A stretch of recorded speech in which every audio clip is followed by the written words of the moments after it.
I often hear these words. My husband never came home. He disappeared and the police couldn't find him. I think he just ran away, didn't he? Maybe he got tired of you. My sister's words sent chills down my spine. My name is Ella, and I was born a twin. My sister and I have the same face, but our parents always loved my sister, Charlotte, more. Dad, Mom, can I have some money? I'm going out with friends. Have you already spent your allowance this month?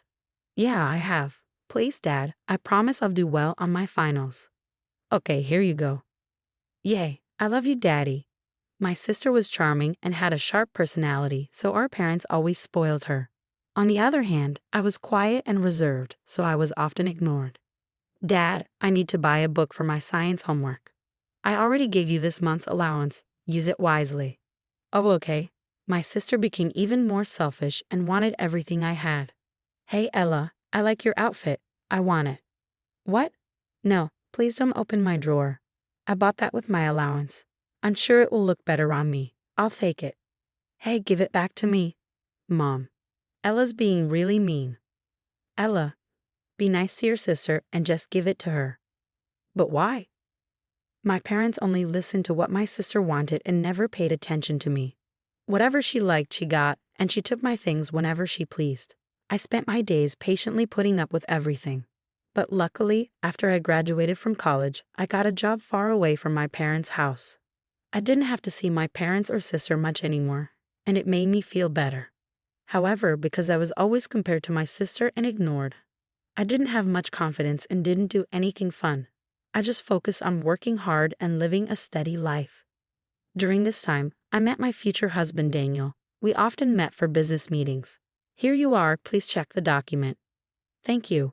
Wow, you've gone into such detail. I hope it will be useful. Of course, I'm always grateful to you. If you'd like, can we have dinner together sometime? Dinner? Oh, sure. I had never had dinner alone with a man before, so I thought it would just be another business meal. But then he started asking me out to eat with him more often, and one day, Ella, would you be my girlfriend? What? Me? Are you serious? Yes. You're a beautiful person inside and out. I love everything about you. I couldn't believe someone would say that to me. I was surprised, but my heart filled with joy. I'm so happy. Thank you, Daniel, I said as my eyes filled with tears.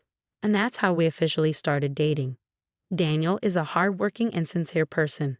He works for a big company, earns good money, but he's not a big spender. He lives a simple, solid life.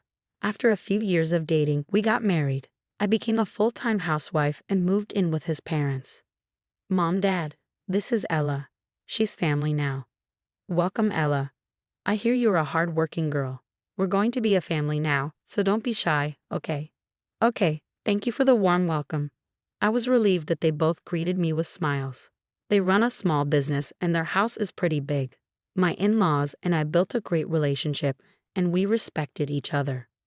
Why don't we all go out for dinner today? Ella, is there anything you'd like to eat? Anything I like, really? I think Italian would be nice. Italian sounds good.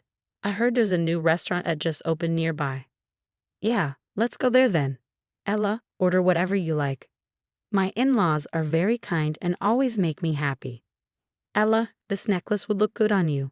I used to wear it, but would you like to have it? Wow, it's beautiful. Thank you so much. I'm glad you'll wear it. You're my daughter now. My parents-in-law loved me and treated me like their own daughter. It was such a blessing to be part of a family with such good people. It was so different from living with my own family. Now, I had a home where I felt safe and a family that appreciated me. I thought this happiness would last forever. But then one day, I asked, has Daniel come home yet? No, I tried to contact him, but he didn't return my calls or reply to any of my messages. It's getting late. Do you have any idea where he might be? No, I can't think of anything.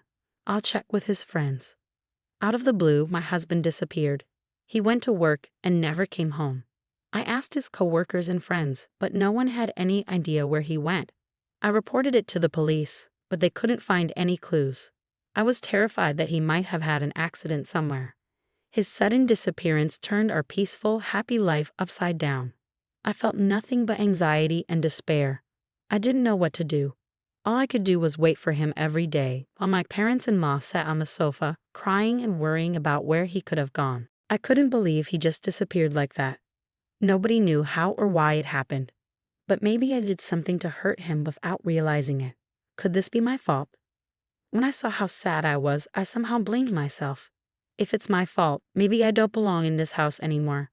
We had come so far as a family, and I believed this was where I belonged.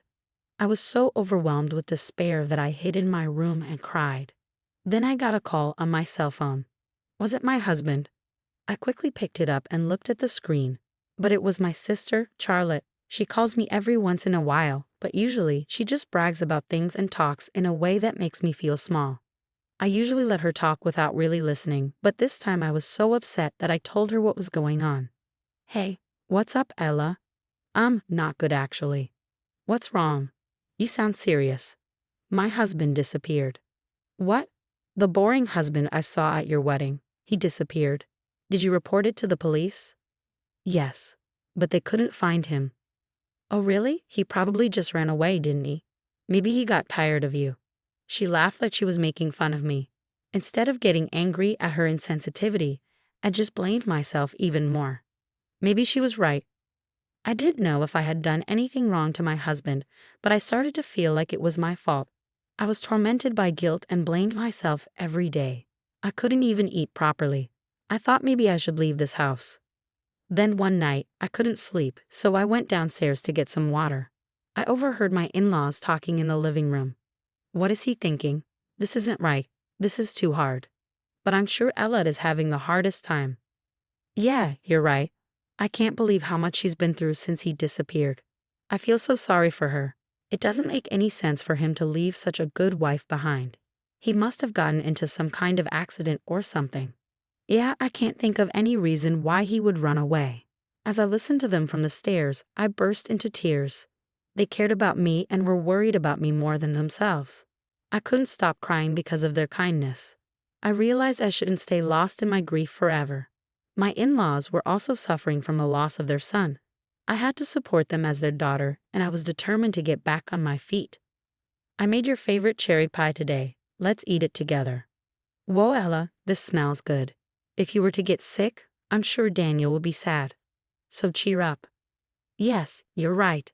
Thank you, Ella. Meanwhile, I kept talking to Daniel's colleagues and friends, trying to find out where he might be, but I couldn't find him.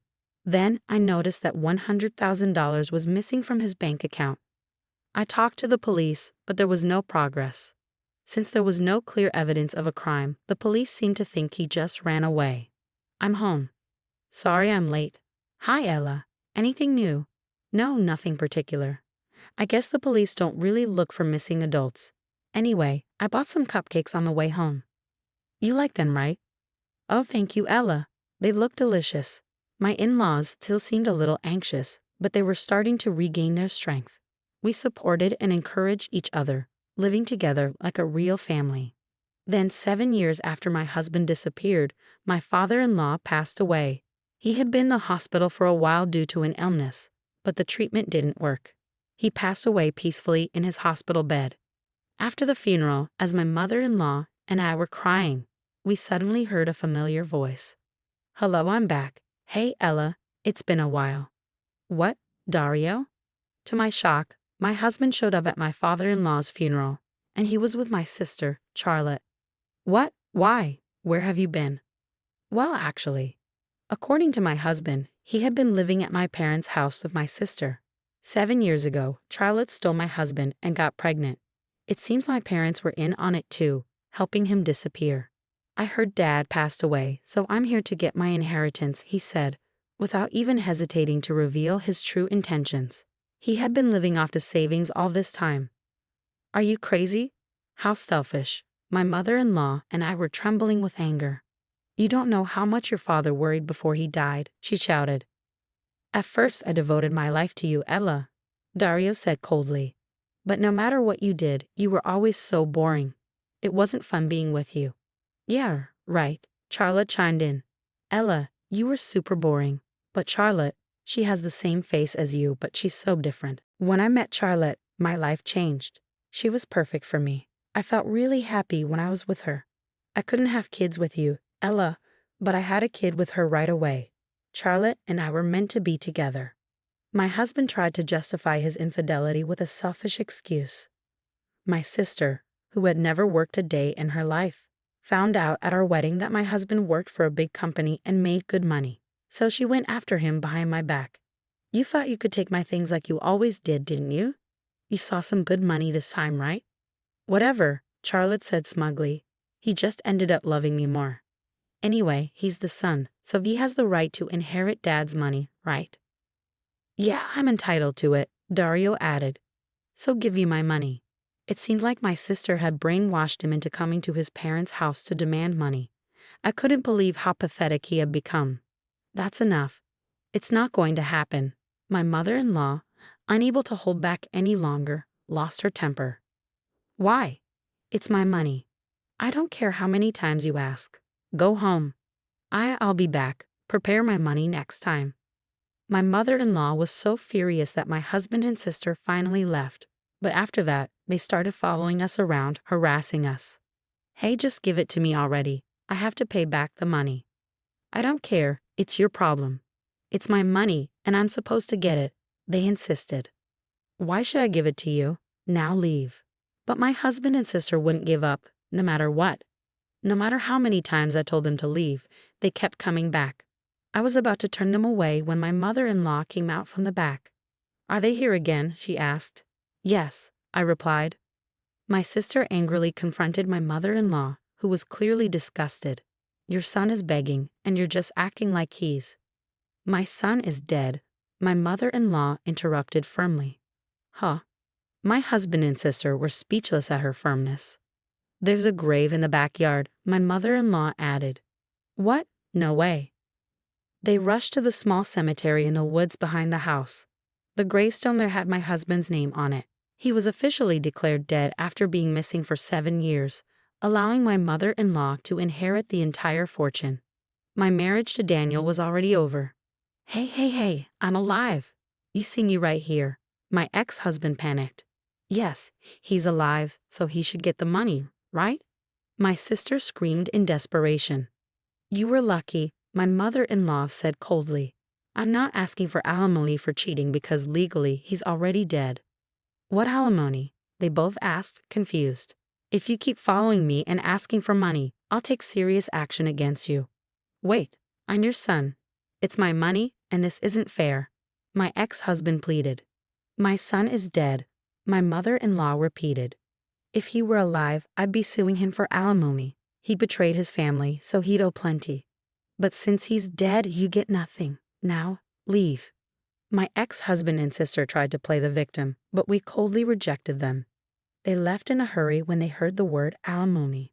Afterward, my parents came crying to me, as if they had heard the story from my sister. We're really in trouble. We have a lot of debts and need your help. We're family after all. Family? I said bitterly. You took my husband away and caused me so much pain for so long. I'm not giving you any money. No way, they gasped, shocked. My parents had been spending a lot of money on my sister, and now they couldn't afford it anymore. That's what happens when you spoil someone like that. They brought it on themselves. My ex-husband had been living with them without a job, thinking he had plenty of money saved up. But my sister spent a lot of money carelessly, and raising a child is expensive. Soon, his savings ran out, and they ended up in debt, even with my parents' support. What are you going to do? Do something about the money, they said. I'll get a job, my ex-husband said, but since he had been declared deceased, he had no official records and couldn't get a proper job. What are we going to do now? We're in huge debt. I never thought I'd have a second child, my sister complained. I didn't think I'd get pregnant again either, she added. But it's your baby, so you figure it out. My sister's pregnancy made their financial situation even worse. I didn't care what happened between my ex-husband and my sister. As for me, I lived a happy and peaceful life with my mother-in-law. How about Paris? I suggested. Paris? That would be wonderful. I've always wanted to visit Europe, and you said you wanted to see Buckingham Palace too. Why don't we take a trip to Europe? Really? That sounds like a dream come true. My mother-in-law is the only family I have who truly cares about me. I will take good care of her, and we will continue to support each other as a family.